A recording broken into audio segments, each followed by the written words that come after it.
Well, thank you so much, Asia, for joining me. So you have a dance group on the campus of Mississippi College. Yes. Let's talk about that dance group. Okay, well, it started, my theater teacher, my sophomore year, she was my advisor at the time before I changed my major. But we came up with the idea to start a dance club on campus, or a dance team, because I went up to her, I was like, you know, I'm really passionate about dance and theater and the arts. And I said, Mississippi College doesn't really offer that on campus. And she said, you should start it. Wow. And I was like, just like that, huh? Yes. You should start it. What kind of pressure did that bring on you? At first I was like, oh yeah, this is a great idea. And then when I actually started doing it, I was like, okay, do I really want to do this? Do I really want to go forth with this? Because as I actually started doing the process, I realized how much work it was, how much it was getting it started, getting it approved. The whole process was kind of lengthy.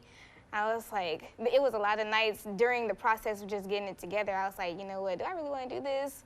So did it kind of take you away from wanting to do it, like in a sense of, I don't want to do this? Like, bring just a little doubt in your mind, like, no, I want to do it, but not this bad. Well, no, it wasn't that bad, because in the back of my mind, I was still thinking, okay, I have to do this. This is maybe for classes behind me, or maybe someone on campus is going to need this as like a dance ministry.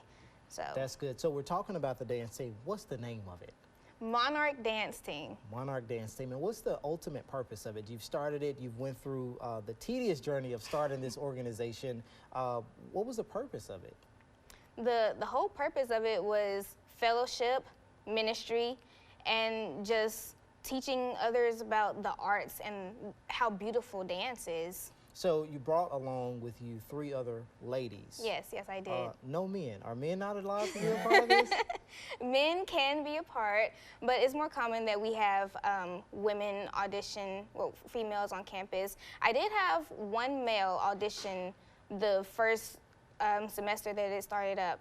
And he was into it, and then he had to like leave it for personal reasons. But other than that, so far I've had one man. So is it like dancing type, or what kind of dance? Let me just stop. What kind of dance is it? Our main focus is contemporary. We do a little bit of lyrical every once in a while. When I'm training them, I start off with ballet. That way that they can have like the basic foundation for strength and core and muscle memory. And every once in a while when we're like improvising, we might do some jazz or hip hop as well. So with you starting such an organization like this that has not been started before, you have to have a history in dance. Let's talk about that history. Just really quick. Wow, okay. So I've been dancing since I was about 4 or 5 years old. So you breathe it. This is what you basically breathe. Like I eat, live, breathe, dance. That is my life. And I didn't even start off in a class, actually. Like I just started off dancing in my room. And then one day my cousin and I had a dance off, and none of my relatives knew I could dance. They were like, Asia, where did you learn how to dance? I won. Of course you won. Of course you won. And that's when my mom was like, oh, I'm gonna start putting you in dance classes. And that's when I was like 7 or 8 years old. And then further down the line, I started dancing in the church. So that was around the age of 9 or 10. And then as I got older in high school, dance teams, performance arts in high school. So, yeah. So you just started to roll right into it. What's one thing that you would tell the younger version of you if you could go back and redo things over? And also keeping in mind something that other people could use as well. What advice would you give? I would tell my younger self, don't stop, no matter what.